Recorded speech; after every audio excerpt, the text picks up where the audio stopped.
the New Jersey governor's race is heating up with both candidates seemingly tied in popularity following a wrench being thrown into Democrat Mickey Sherrill's candidacy. Sherrill was blocked from walking with her U.S. Naval Academy class amid a cheating scandal. Now, she wasn't implicated, but she refused to reveal the names of fellow midshipmen.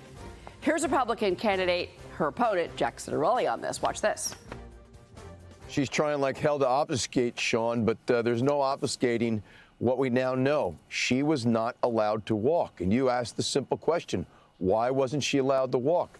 She can clear this all up by approving the release of her disciplinary records, but she won't, which begs more questions than it answers. Listen, she disqualified herself last week with that debate performance. Today is another disqualifier with this revelation.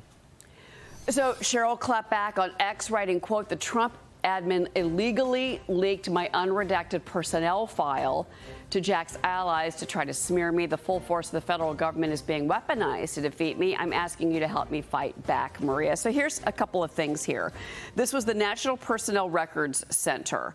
They're the ones that released her personnel file, and they're saying that was a mistake, that the technician should, quote, not have release the entire record. But this is, man, it's getting dirty. It's just getting dirty and intense with the New Jersey race for governor. And I know that Mr. Ciattarelli has been on the program with you, Maria. Yes, sure, he has. And President Trump won many hearts in New Jersey for this last election, John. That's correct. And I think even Democrats, centrist Democrats, are getting sick and tired of these attacks against Trump on social media. I know that for a fact from talking to people. But the real problem in New Jersey is perhaps crime, high taxes, and sky-high utility rates. Voters have had enough, and they realize that one of the reasons why their electric utility rates are so high is because of green energy initiatives. And I would argue right now, green energy is putting more upward pressure on price inflation through utility rates than tariffs are.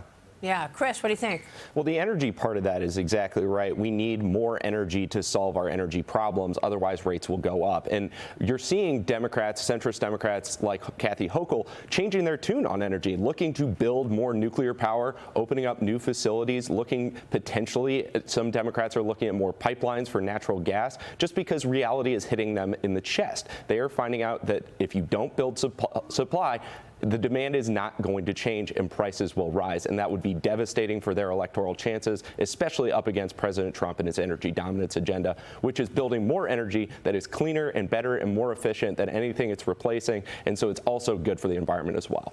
Yeah, and that was one reason that yesterday when Kathy Hochul showed up at the Ryder Cup in Long Island, she got booed, Cheryl. Yes, and in a big way. Lots of boos. And, you know, between New Jersey and New York State, I'm so glad you brought that up, Maria. Look, these states have elected Republicans before. And when you see policies go wrong, whether it is the effect of illegal immigration and the southern border, whether it is high taxes, high regulation, all the vitriol in the New York City mayor's race, this could really shift both states. You think as blue may absolutely both go red between this race and then also next year the governor's race in New York when Elise Stefanik is going to get involved and show her voice in all of this. All right, Cheryl, thank you.